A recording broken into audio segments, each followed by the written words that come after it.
Hi, it's Jabir Jabbers, and today we're going to be reviewing this book, Fragile Sanctuary. Apologies for the delay. I've been really busy, and then when I'm not busy, I've been really tired, and I feel like you can see that. But this is the first book I've purchased in a long time. I usually get all my books from the library, and so it's a special occasion. And I finished this book, I believe, 3 nights ago, and I want to go ahead and review it while it's fresh on my mind. So the order of events of this book review is going to go. I'm going to give you like a summary, a little quick little synopsis. This whole book review is going to be spoiler free, just so you know. So I'm going to give you a summary. I'm going to give you what I liked about it.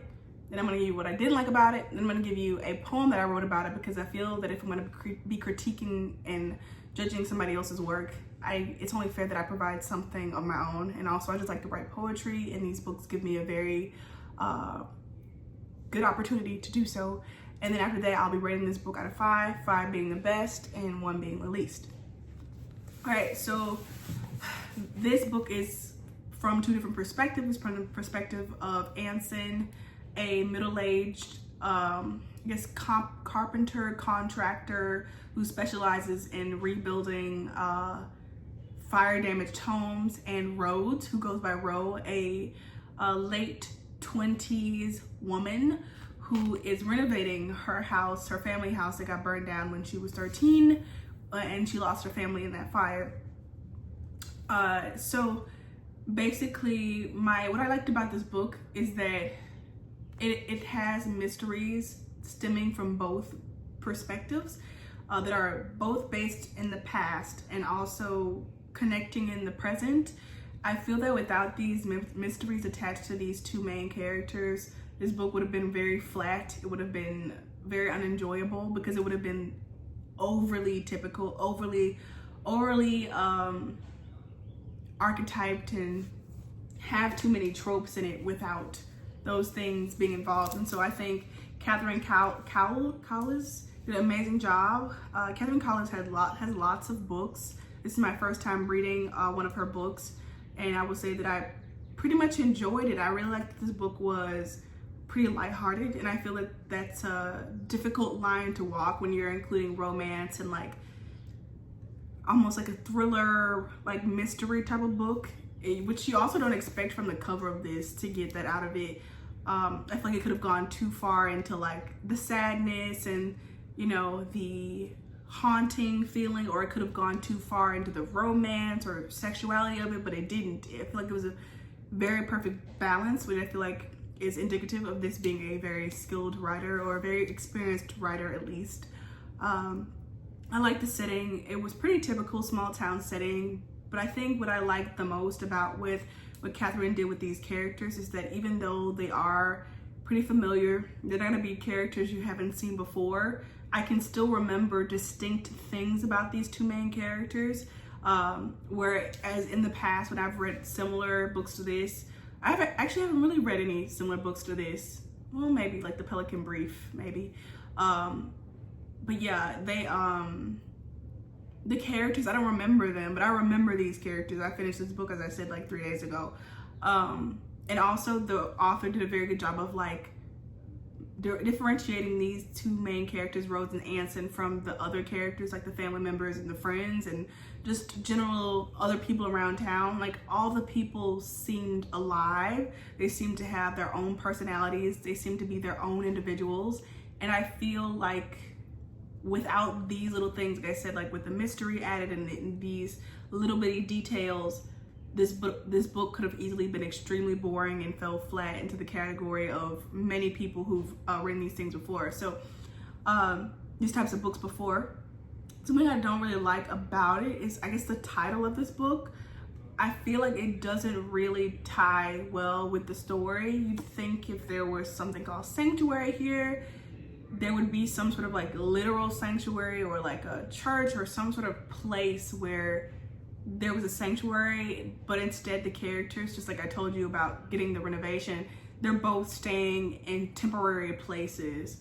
And while they do, obviously, I don't think this is a spoiler, they do eventually finish renovating the house. It's like, it's not like majority of the story spent if the house is going to be the sanctuary. If that's because I prefer like Restoring Sanctuary, like something more connected to the actual plot of the story. This just feels like, oh, this was the only choice we had left to choose for this book title, because so many other stories have been written like in a similar fashion. That's what this title feels like to me. Something else that I guess didn't like is that there are so many other like mysteries or things that like went unsolved. However, there are I think 2 or 3 more books in this series, so they might be explaining those. Yeah, I don't know if I'll be reading the other ones yet. I feel like maybe after a while, if I get bored with the books I'm reading, I'll be like, oh, like, remember that book I read? Like, let me see what happens in the next one. Unlike other books that I've read, like, for example, Lord of the Wilds, where it was like, definitely, I'm not reading the second book in this series because I feel like it'll be too predictable. Or I think I read King of Wrath. I was like, it's gonna be the same thing that's been happening since the Twisted Love series. Like, I'm like, I do not wanna keep reading the same thing. This one, I feel like given enough time, because I just feel like I'm interested in other things now, I probably would go back and read the second of this installment. Anything else that I disliked? I feel like this book, if it really wanted to go there, could have been a little bit longer to give us more details. However, I feel like the intention or the aim or the goal of this book was to be a lighthearted book that'll still give you a little oomph. And if that is the case, it did it perfectly. Make sure you go ahead and like this video if you're still watching, to show your support, and tell me what book you want me to read next. I'm gonna go ahead and read my poem.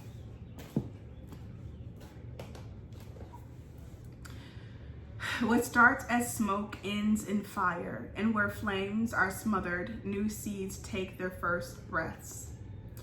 It wasn't an accident, this love, but it wasn't by chance. But it was by chance.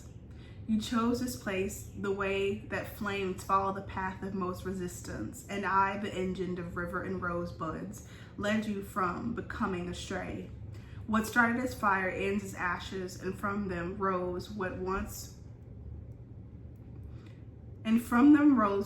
grew in the garden is now all over my clothes.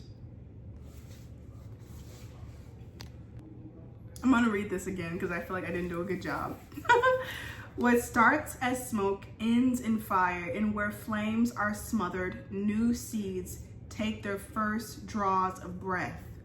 It wasn't an accident, this love, but it was by chance. You chose this place the way that flames follow the path of most resistance, and I, the engine of river and rosebuds, led you from becoming astray. What started as fire ends as ashes, and from them we rose. What once grew in the garden is now all over our clothes. There we go. Sounds much better. All right, so my rating out of 5, and I always do my ratings based on like what the purpose or the intention of the book is and whether or not the author understood their own assignment. That's how I basically score my ratings. I think this author understood the assignment. I'm gonna give this book a solid 4, because the only reason it's not gonna be a 5 is because I feel like there's a possibility I could read another book that's like very similar to like the themes of this one and like the genre of this one, and like it could absolutely nail it and take it there, and I'll be like, why did I give this book a 5? So that's the only reason why I feel like this book could have like had a little more something that I am not able to really think of right now, like maybe another twist or something, or an aftermath that you didn't expect but was also still positive, or like something, or like, I don't know, a moment where they went on a high-speed chase, like something like that could have elevated this book. But otherwise, this author understood her own assignment, and I will see you next time here on Jabir Jabbers. Thank you so much for watching. Comment, like, share, subscribe, and I'll see you later. Tell them bye, kitty. Oh, kitty's asleep. Okay.